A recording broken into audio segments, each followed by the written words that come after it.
Now we're going to make a drink that started off as a single, then became a family, then seemed to shrink down again to a single. We're talking now about the Alexander family. The original Alexander that I'm going to make now was a mixture of gin, white creme de cacao, white chocolate liqueur, i.e. a clear chocolate liqueur, and heavy cream. It slightly fell out of favor because it was a much abused drink during Prohibition. The quality of the gin was bad, so the cream was used to smooth out and hide its impurities. The brandy Alexander, with cognac, cream, and a brown creme de cacao, soon became more popular. But with a renewed interest in the history of drinks, so the Alexander has raised its head again. And here's a little tip for you. We're going to use London dry gin today, but the drink was probably made using Jenever, or the Dutch style of gin that's still made today. Try it, and I think you'll be pleasantly surprised. It goes in our cocktail glass. Not, you'll hear me say, a martini glass, because we're going to put an Alexander, a Manhattan, a daiquiri. This is a cocktail glass. It's only civilians who call it a martini glass. Soda and ice to chill the whole drink down. Then, in our mixing glass, we're going to put a large measure of a quality London dry gin. Then, half as much white creme de cacao.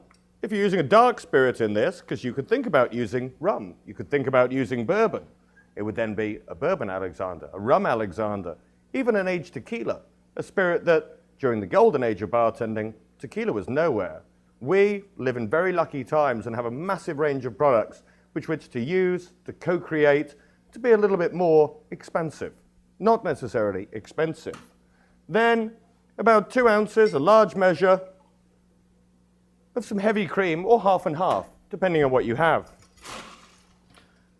We're going to shake it up to mix it, but also, of course, to aerate it, to get a lovely foamy, creamy quality to it.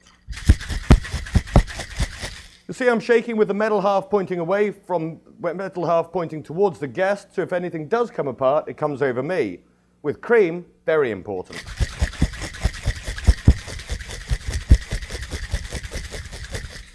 Now, pop the shaker open.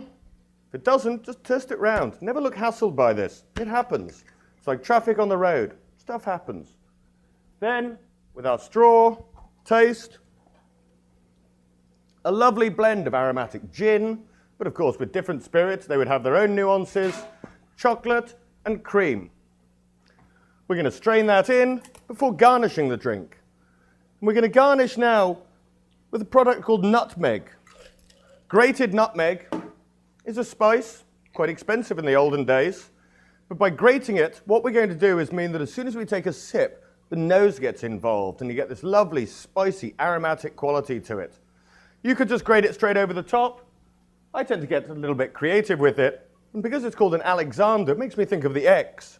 So I just put 2 straws across the top there to form an X, and when I put my nutmeg on the top, it'll of course fall down and form the imprint of that X. So there we have the Alexander, a family of drinks. You may know the brandy Alexander, you may not know this, the original Alexander, and of course, be creative. Rum, tequila, bourbons can all be used to make new styles of Alexander. So here we have the original Alexander cocktail.